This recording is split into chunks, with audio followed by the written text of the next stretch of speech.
Hey, what up everybody? Antoine Fantoine here. You know who it is.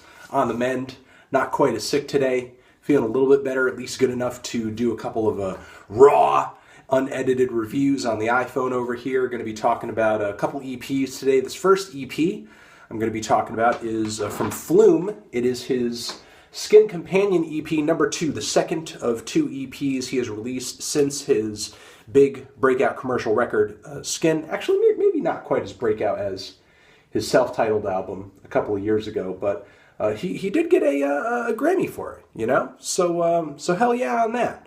I personally was not a crazy fan of the album myself, but I have liked the EPs he's released since the album, especially this one of the 2 EPs, because what I think is so awesome about this is that he's taking the wonky sound, he's taking that experimental hip-hop production, the weird synths, the digital soundscape that typically comes along with the genre, and the off-kilter beats.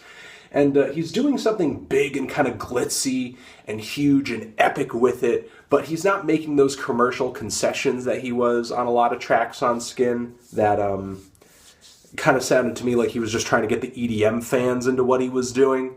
On here, there's not quite as much in the way of artistic compromises there to sort of get that audience into the music.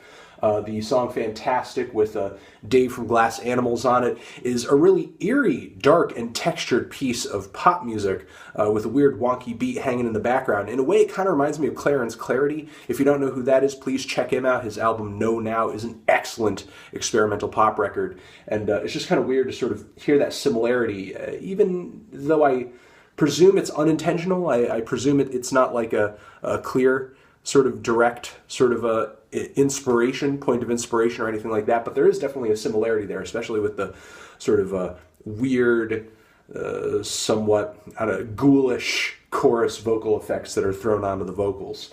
Depth Charge, great, slow, really cool banger track that it takes a while to get where it's going. It's a slow burner for the first half, but once the beat starts going, it sounds really great. Then we have Weekend with Moses Sumney. Yep, that's how you pronounce his name, or I would hope that is. And this track, also a slow burner. It doesn't kind of have that big rhythmic climactic payoff that the second half of Depth Charge does.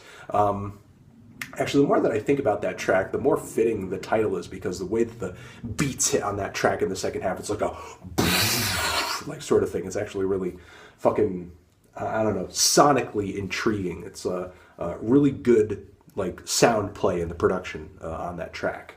Then with Weekend, that track, it takes a while to get going. I would actually say it's really kind of the most ambient of all the tracks on the EP.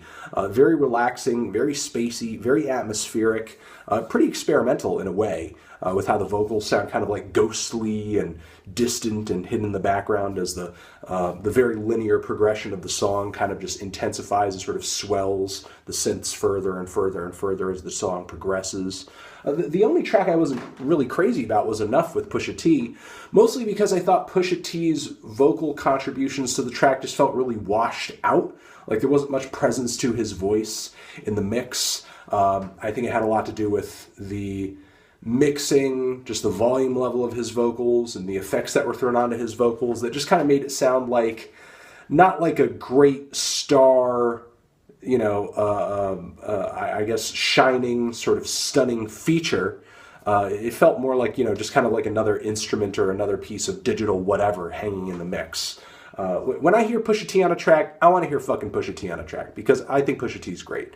So to sort of, I don't know, have him there, but sort of have him not in the spotlight on the track, just kind of seems counterintuitive to me, but whatever. Overall, this is a good EP. I think it's a good EP. I think it's a good follow-up to the last Companion Skin EP. I think it's a good follow-up to the Skin album. And hopefully, with these 2 new EPs, even though they weren't quite as commercial as a lot of the songs on Skin, I hope that, Flume does a little something more like this on his next album. I mean, it's cool that, it seems that he's been able to take wonky and effectively cross it over into the mainstream and actually get artists who do have a mainstream sound or do have a mainstream appeal to sort of work on music like this, because this is typically not like, a top 40 kind of sound. this is typically, you know, it's not wonky artists who are sort of like, you know, wall to wall being lined up at these big EDM festivals, you know. So it's cool that Flume is kind of breaking that glass ceiling for a lot of these wonky artists, even if in the process he's had to kind of change the sound a little bit, gussy it up a little bit. But, you know, obviously he's conscious of what makes the genre interesting. He's conscious of what makes the genre unique, and he's playing more to those things on these EPs, and I hope that on his next album he does that a little bit more too. But again, good EP, check it out. Definitely worth a listen if you're an electronic music fan. Definitely worth a listen if you've heard the previous companion EP, previous Skin Flume album, and a must listen for wonky fans as well too. So that's it. I'll see you guys in the next video. Forever.